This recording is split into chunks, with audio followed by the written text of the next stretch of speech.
Mr. Speaker, I yield myself the balance of the time. Gentleman is recognized. Mr. Speaker, this is a good rule for a critically important bill that addresses our current housing market crisis. My friend from North Carolina speaks of the leadership of this committee being from California and Nevada, the Democratic majority.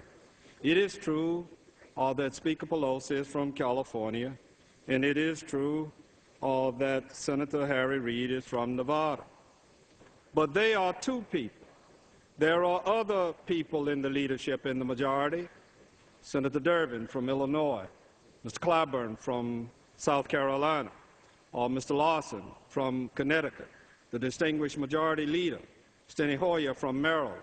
What we are talking about here is a universal problem insofar as this country is concerned, and I'm just back from an anti-Semitism conference in England where I read very actively regarding their home crisis in the United Kingdom.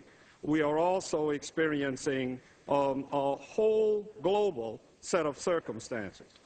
Mr. Speaker, in today's daily summary, the quote is made from the Majority Whip's office that Confucius said, and I quote, "The strength of a nation is derived from the integrity of its homes." I can think, and I'm sure every member here can think, of all of our families through the years, that among the things that they wanted was an opportunity to have a home.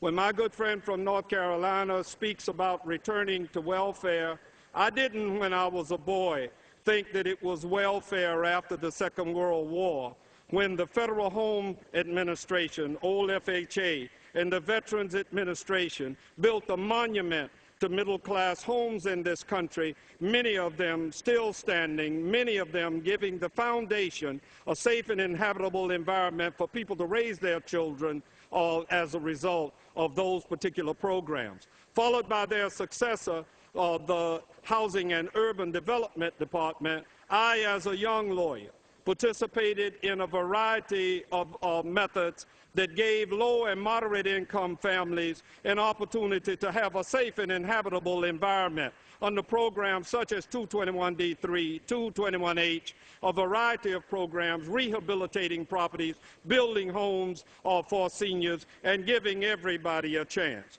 I would like to add an anecdote.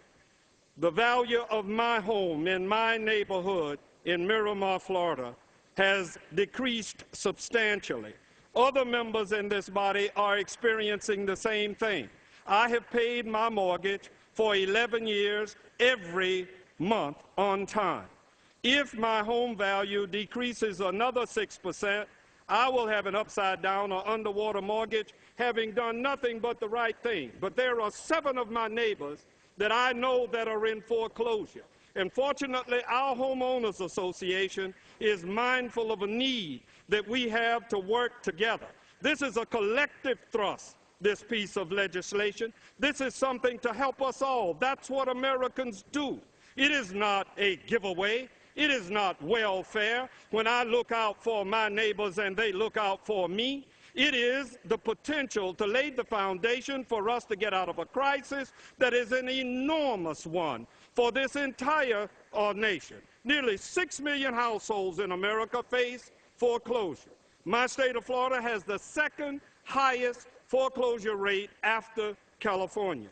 It's just plain old common sense for Congress to pass a bill that will help working families who have played by the rules and acted responsibly to stay in their homes and to continue to pay off their mortgages. We can't run away from this crisis. We must rebuild, and we must help those in need. Neighborhoods in the district that I'm privileged to represent, as well as around this nation, are struggling.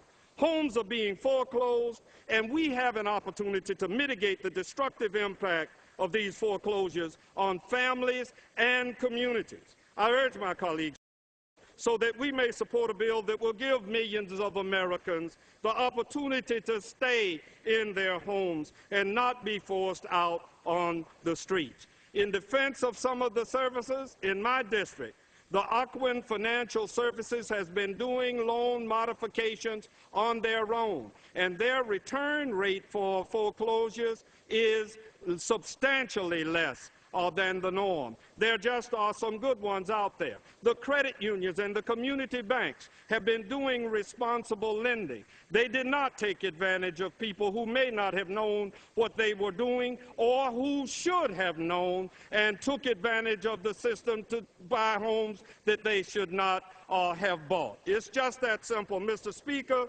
I urge a yes vote on the previous question and on the rule, and I beg of us all to understand the critical need that we have to work together in this country, Democrats and Republicans, liberals and conservatives, everybody in this nation must face this problem. And yes, we must act responsibly, and yes, we must act with accountability. And that's what this measure, as offered by the distinguished chair of the Judiciary Committee and the distinguished chair of the Financial Services Committee, working in conjunction with their colleagues, I might add in a bipartisan way. There are few people here that have had as many markups as they have in Judiciary and Financial Services. And when they come before the Rules Committee, all I hear of them is the fairness of Congressman Conyers and the fairness of Congressman Frank.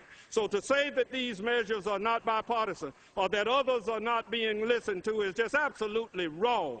Let us pass this measure. I yield back the balance of my time, and I move the previous question.